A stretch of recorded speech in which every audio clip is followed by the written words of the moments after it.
নমস্কাৰ বন্ধুসকল, স্বাগতম জনাইছোঁ আকৌ এটা নতুন ভিডিঅ'লৈ। এই ভিডিঅ'টোত গাইজ অৰুণোদয় আঁচনিৰ বিশেষ আলোচনা কৰিম যে আপোনালোকে অৰুণোদয় আঁচনিৰ কাৰণে ফৰ্মখন কেনেকৈ ফিল আপ কৰিব আৰু কি প্ৰয়োজন হ'ব আজিৰ ভিডিঅ'টো সম্পূৰ্ণকৈ জনাই আছোঁ। আজিৰ ভিডিঅ'টোত আপোনালোকে প্লিজ ভিডিঅ'টো স্কিপ নকৰিব, ঠিক আছে। আৰু কিমানকৈ সোমাব আপোনাৰ পইচা, তো বলক আৰম্ভ।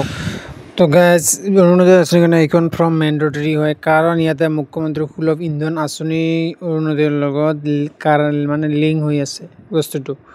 তো গেছৰ কাৰ্ড বাধ্যতামূলক যদি আপোনাৰ পৰিয়ালৰ যিকোনো এখন ৰেচন কাৰ্ড আছে, ঠিক আছে, জেনাৰেল হওক বা যিকোনো হওক, তো এই কাৰ্ডখনৰ জৰিয়তে আপোনাৰ এটা নম্বৰ জেনেৰেট কৰিব লাগিব, যিটো নম্বৰৰ জৰিয়তে আপোনালোকে অৰুণোদয় এপ্লাই কৰিব পাৰিব। মানে ছাবচিডি হিচাপে আপুনি উজ্জ্বলা আঁচনিটো আপোনালোকে ল'ব লাগিব।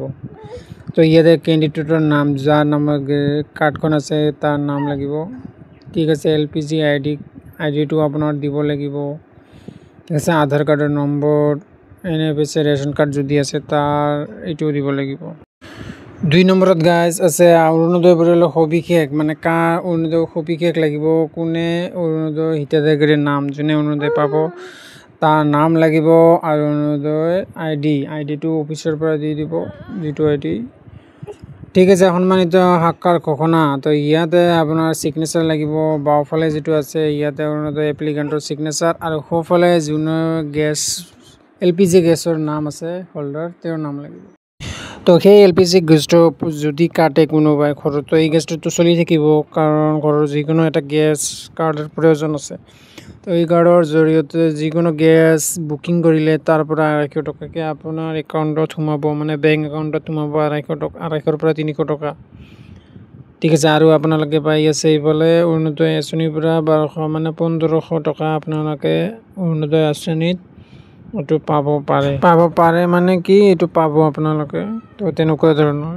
তো এতিয়া আহিছে বন্ধুসকল, ইয়াৰ কাৰণে প্ৰয়োজনীয় ডকুমেণ্ট কি লাগিব।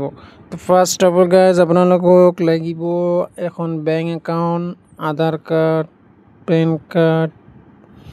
কাৰ্ডটো বাৰু ইমান প্ৰয়োজন নাই, কাৰণ LPG গেছটো মেণ্ডেটৰী। যদি আপোনাৰ পৰিয়ালৰ যিকোনো এখন গেছ বুক আছে, তো এই LPG গেছ বুকটো দিব। তো এইকেইখন কাগজ মেণ্ডেটৰী হয়। তো এইকেইখন কাগজ আপোনাৰ যিটো পঞ্চায়ত বা, ঠিক আছে, যিটো MLA আছে তাক দি দিলে হ'ল, আৰু আপোনাৰ অৰুণোদয় ছাবমিট হৈ যাব অফলাইন প্ৰচেছত।